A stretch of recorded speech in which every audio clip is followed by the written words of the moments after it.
welcome back to the second lecture of week 3. So, as I told you in the previous lecture while starting the week 3 that next 15 classes we will be dealing with muscle, nerves, and somewhere in between we will talk about a small tail piece of conjunction of skeleton and the muscle in the form of appendicular and axial skeleton and appendicular and axial muscle and the articulations. Okay. So, if you recall back, so where we stopped in the last class. So, I gave you 3 examples: beating of your heart, you playing basketball or whatever games you like, where your muscle is getting a lot of stretch, and the third thing, you are eating food.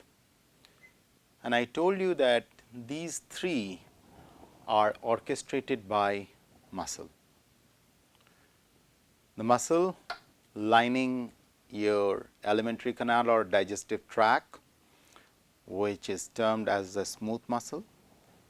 When the bolus of food moves along this alimentary canal or the digestive tract, you don't even feel that there is something moving along your body. Okay? It is so so subtle and so smooth out there. Yet, when you take your hand and touch out here, you feel there is a lubbed up sound, and if you can't feel like that, you just put a stethoscope, you will be able to feel it.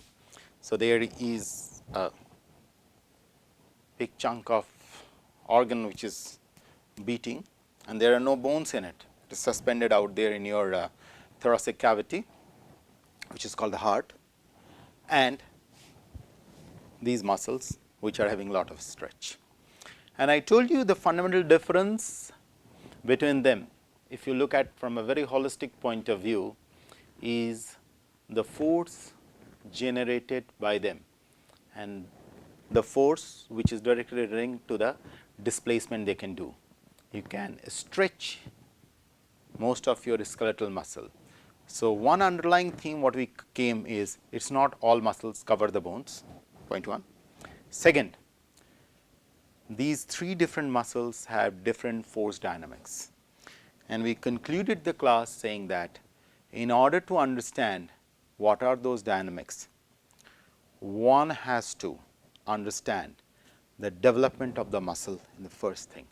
Once you understand, just like the straight corollary is that when we had to talk about the bone, we had to understand how it develops from the cartilage, because initially it was the cartilage.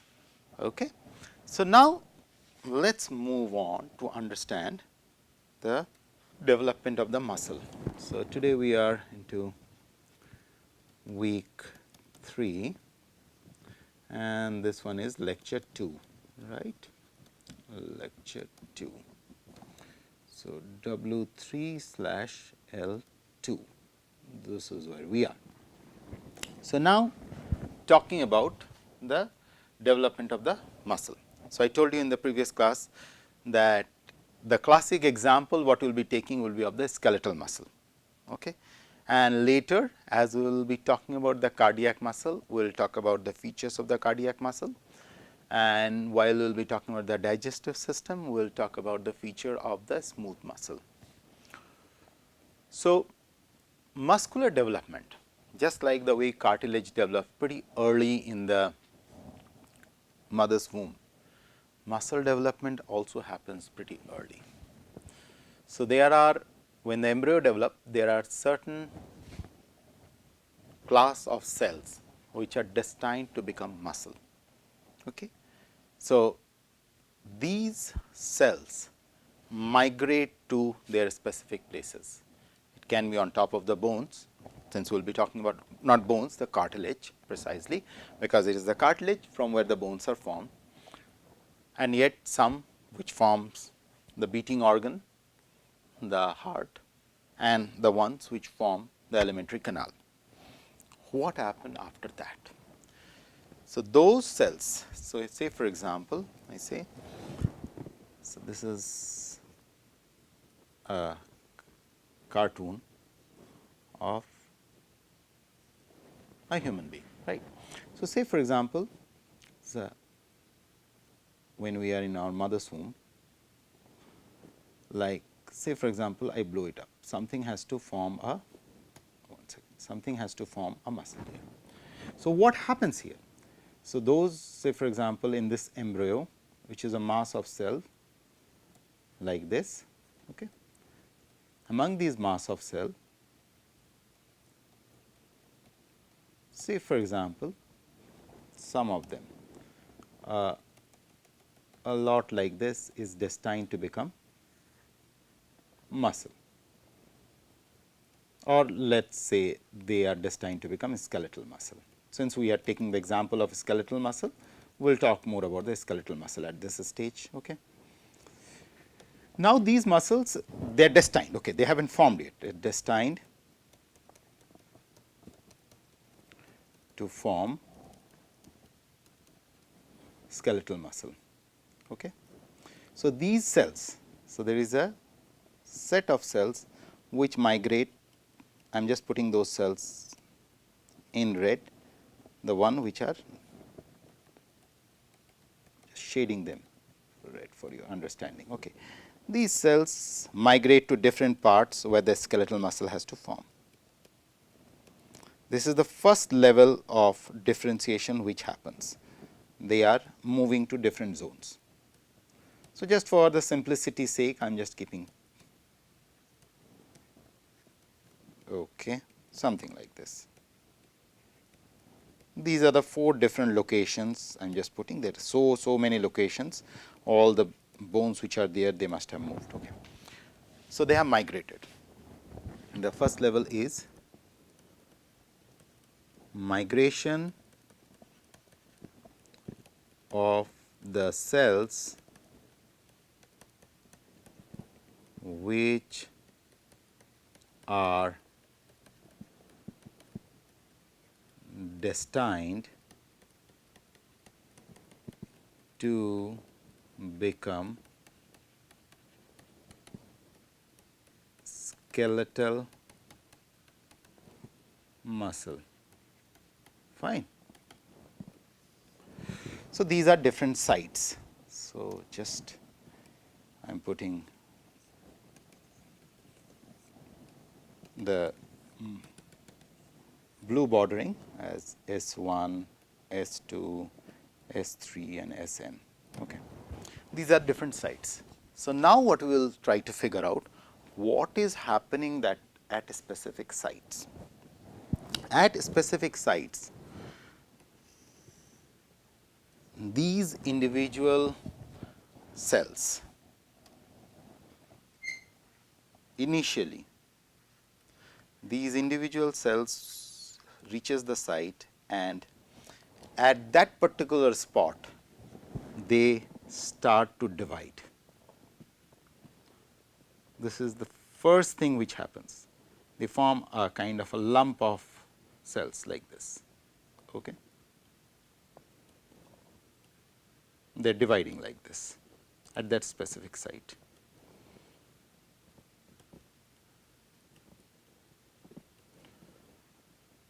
Right.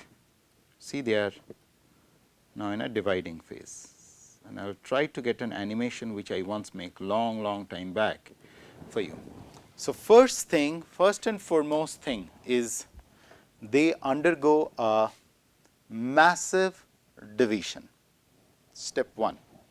So, in order to remember, in your brain map, put the first sign, the division. After division, something very interesting happened. So, this whole thing has divided, and then they started to form kind of rows like this, something like this. Just follow my pen here, you will realize what they do next. Next, there is something called alignment. So, these cells started to align like this. It is a very interesting thing. I mean, if you see it under a tissue culture dish, it just looks amazing the way they align it. I had the privilege and great fortune, and blessings to do these kind of experiments. So I've seen them in a real life, and it just in a dish they look phenomenal, like this. They started to align. Okay. So while I am drawing this up, it should strike, the first thing which should strike your mind is, what are those molecules which help them to form this kind of alignment? It's almost like a rope, as if they're aligning like a rope. Those of you who are from villages, you must have seen when this jute or different hemp or something, they form a kind of fiber like this. They pull the fiber out of it, almost like you're pulling fiber. These cells align. So let's go back. What all we did in the embryo? There are cells which are destined to become muscle. Step 1.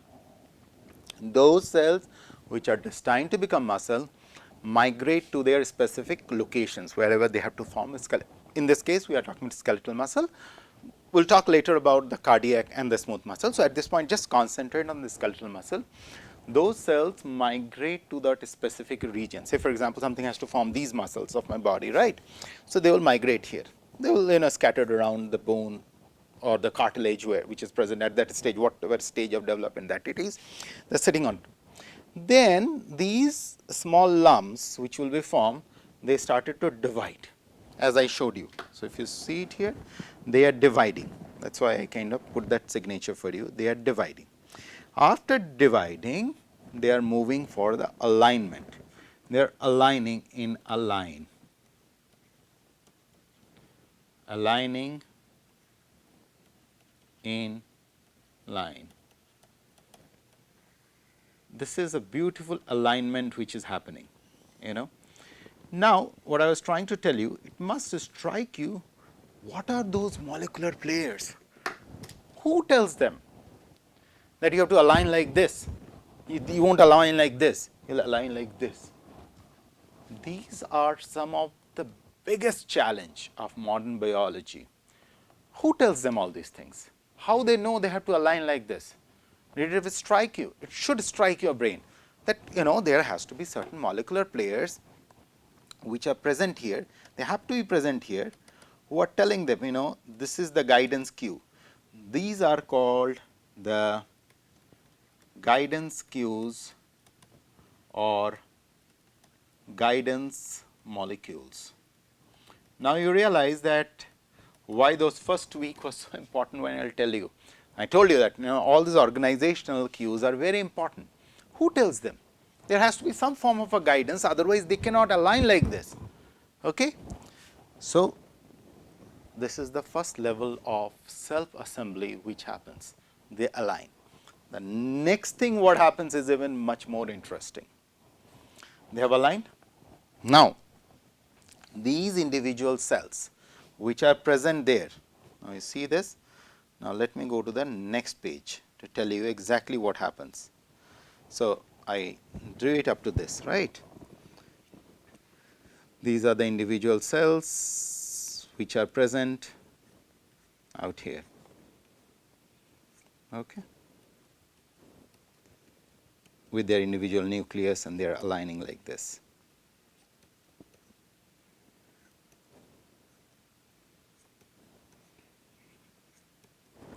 Now, at this stage, there are two things which happens.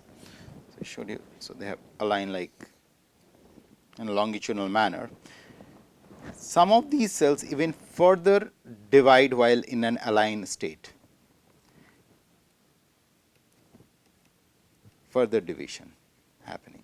It's almost form a three-dimensional rope kind of thing.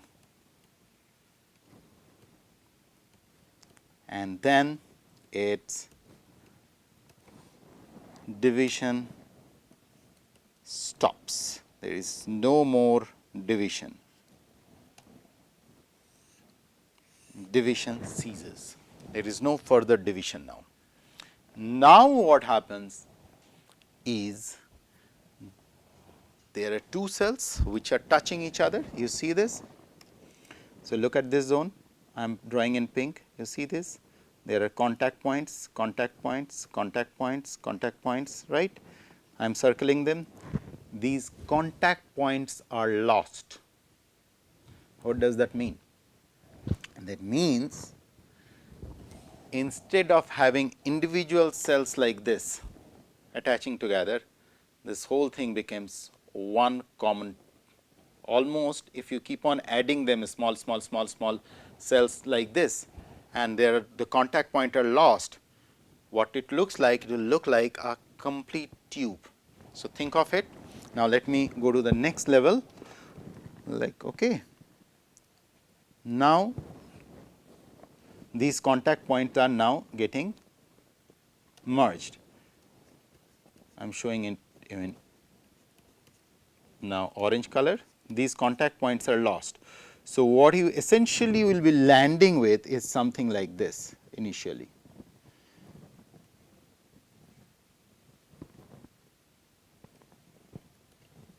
As if it is like a tube like structure,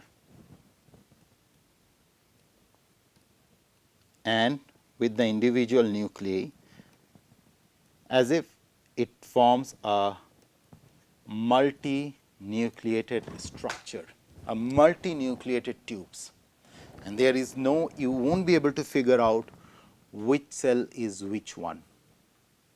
So, what you get is a multi-nucleated tube, and there are several such tubes which are formed, and it's a three-dimensional tubes, as I told you, they are almost in a 3-dimension form like this.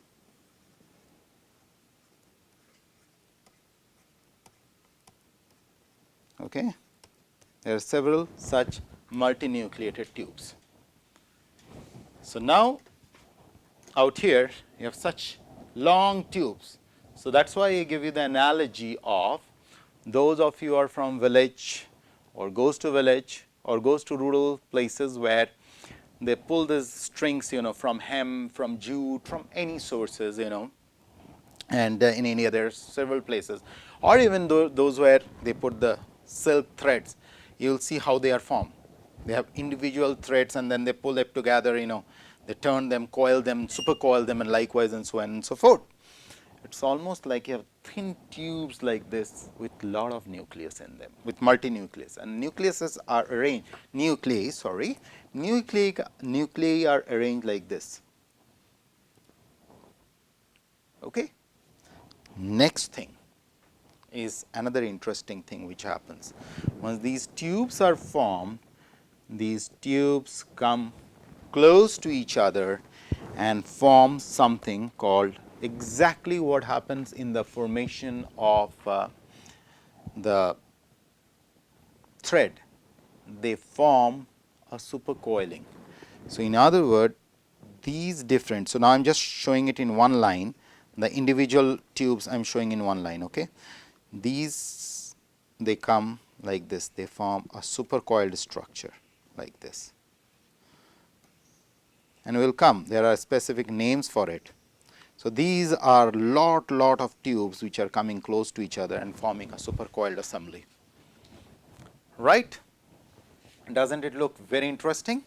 So, this is how in case of skeletal muscle it happens. Now, we haven't talked about anything about the molecular players, but what we figured out is that at this stage also, the first I told you in the previous slide, if we go back to the previous slide, there are guidance molecules from here.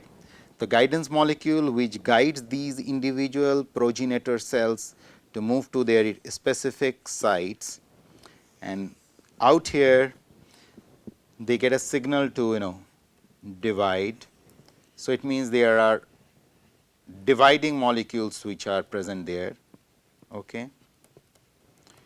Dividing molecules, and these dividing molecules further in conjunction with the guidance molecules tell them to align in a specific line There are further division or may not be further division, but the next thing what we know is that these division molecules, dividing molecules stop.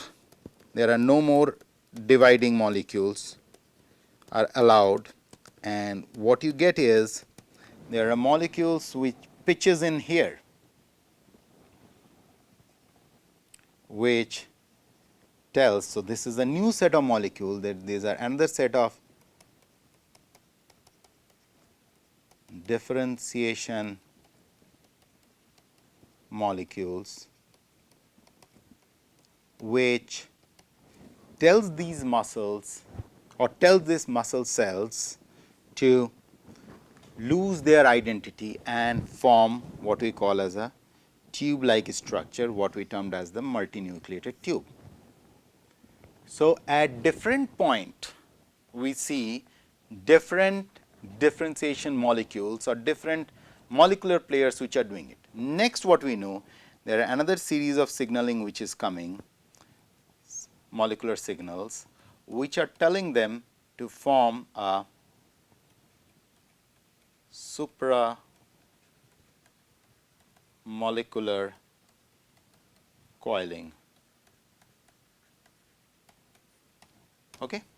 So, you see that every point there are unique signal molecules, guidance cues, dividing signals, non-dividing signals, merging signals, coiling signals which are involved in it. And that is what the whole molecular physiology is all about, deciphering, discovering these things, because any mistake in any of these things could lead to difficult diseases like muscular dystrophy and so many other things. Okay. So, now what are the scientific terms for all these things? Still, and by the way, I still haven't touched upon how the force is generated. Okay, we will come slowly into it. First of all, you have to get a mind map of what is happening.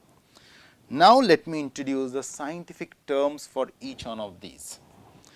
Now, let me go back to the previous slide. These cells which are destined to become muscle are called, anything to do with muscle is designated by this word called myo, M-Y-O, myo. Okay? And anything which is dealt with cell is called cyte. So, these cells are called myocyte, muscle cells. Okay? Clear to you guys? Next, these myocytes align together, divide, these myocytes divide and then align together.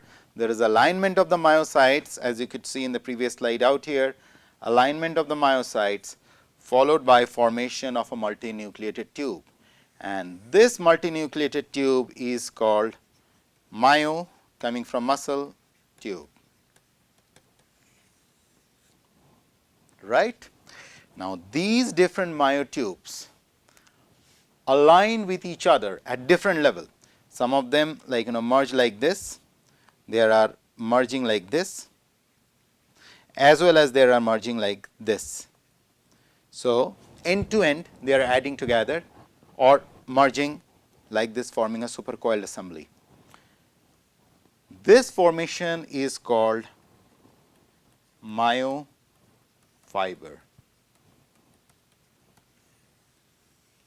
So, see, we started with the progenitor cells which went to their specific location in the cartilage during development, followed by the generation of series of myocytes, CYTE sites, the cells which are destined to become muscle. These myocytes align with each other to form a multinucleated structure called myotubes. These myotubes, with respect to myocytes, have lost the individual identity of the cells because they all have coalesced together and form a tube like structure.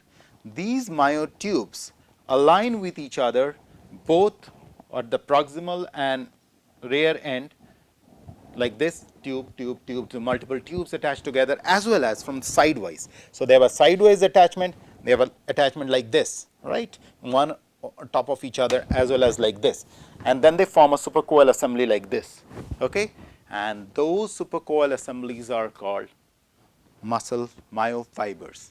And these multiple myofibers, this integration or the summation of these multiple myofiber form what you call as muscle tissue.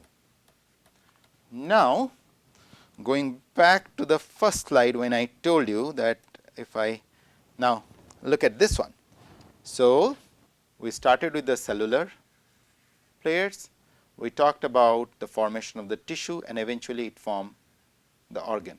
You see, at every level there will be an organizational setup. But mind it, what I have as of now I haven't touched, because I am going slowly on it, because is who are the molecular players, right?